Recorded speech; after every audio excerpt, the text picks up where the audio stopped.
안녕하세요. 아임약트 임찬원입니다.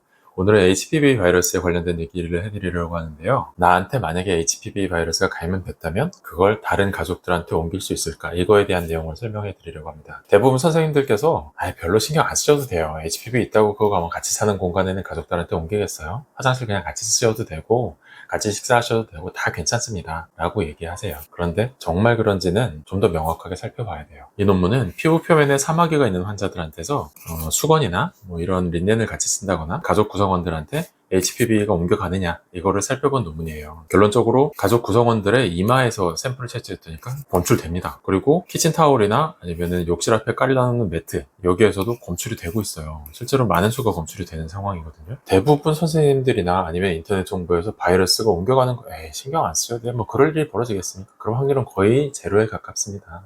신경 안 쓰셔도 됩니다 라고 얘기를 하는데 실제로는 그렇지 않을 수도 있겠다라는 걸 염두에 두고 생각해 봐야 돼요. 이 논문은 일단 생식기 점막이 활동하는 HPV에 대한 논문이에요. 바닥이나 아니면 의자 같은 데서도 발견이 될까 하는 거거든요. 결론적으로 다 음성이에요. 검출이 안 된다라는 거거든요. 자, 두 가지 논문이 결과가 좀 달라요. 첫 번째 논문에서는 바이러스가 활동하는 게 여러 공간에서 발견이 된다. 그리고 심지어 가족들의 이마에서도 검출이 된다. 이런 얘기를 하고 있는데 두 번째 논문에서는 어디에서 샘플링을 해봐도 검출이 안 돼요. 전혀 검출이 안 됐어요. 이렇게 얘기를 하고 있어요. 왜 그럴까요? 자, 이 두 가지 논문을 비교할 때 두 가지 측면에서 다시 생각해 봐야 돼요. 첫 번째는 일단 바이러스가 활동하는 활동 부위가 다르다라는 거예요. 사마귀는 피부 표면에 활동하는 거잖아요. 만약에 여기에 사마귀가 생겼다면은 그 부분을 가족과 직접 접촉할 수도 있을 거예요. 손을 잡을 때 그럴 수도 있겠고 그 사마귀가 있는 병변을 직접 뭐 수건에 닦는다거나 이런 것도 가능해요. 그런데 생식기 점막이 활동하는 바이러스는 직접적인 접촉이 이루어진다거나 그 부분을 뭐 수건으로 닦으면서 이렇게 뭔가 옮겨간다거나 이렇게 하기가 굉장히 어려운 부위라는 거죠. 그리고 바이러스 종류가 다르잖아요. 다 똑같은 HPV지만 피부 표면에 사마귀를 만드는 HPV 번호랑 생식기 점막이 활동하면서 곤지름, 자궁경부 이형성증, 자궁경부 암을 일으키는 바이러스는 번호가 전혀 달라요. 서로 활동하는 부분이나 활동 범위가 다르기 때문에 직접적인 비교는 좀 힘들 수 있겠다. 이거를 첫 번째로 생각해 봐야 되겠고요. 그 다음에 두 번째로 생각해 봐야 되는 거는 활동성이에요. 일단 사마귀가 만들어졌다라는 건 그 주위에 바이러스가 굉장히 많다는 걸 의미하거든요. 그러니까 옮기기도 더 수월했겠죠. 그런데 생식기 점막에 있는 바이러스를 조사한 그 논문은 활성도를 보인 사람들만을 대상으로 한 게 아니에요. 그냥 대중이 모두 다 접근할 수 있는 그런 공간을 대상으로 바닥이나 의자 같은 데를 긁어서 채취한 거거든요. 그런데도 이 사람들이 바이러스가 나타날 거야 라고 생각했던 건 논문마다 다르지만 최소 뭐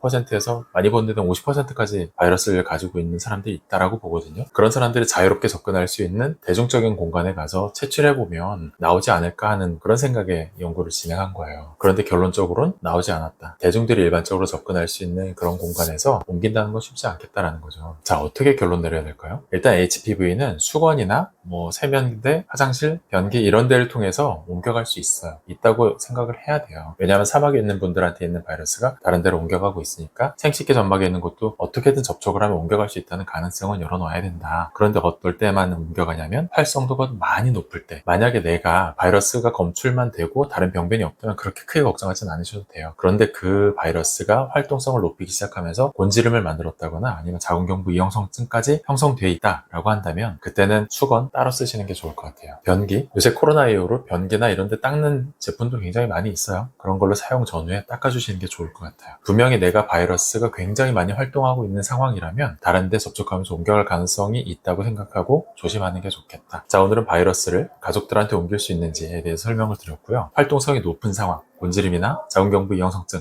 이런 상황에 있는 분들이라면 조금 조심하는 게 좋겠습니다라고 결론을 내렸습니다. 오늘 설명드린 내용이 도움이 되었다고 생각하신다면 구독과 좋아요 부탁드릴게요.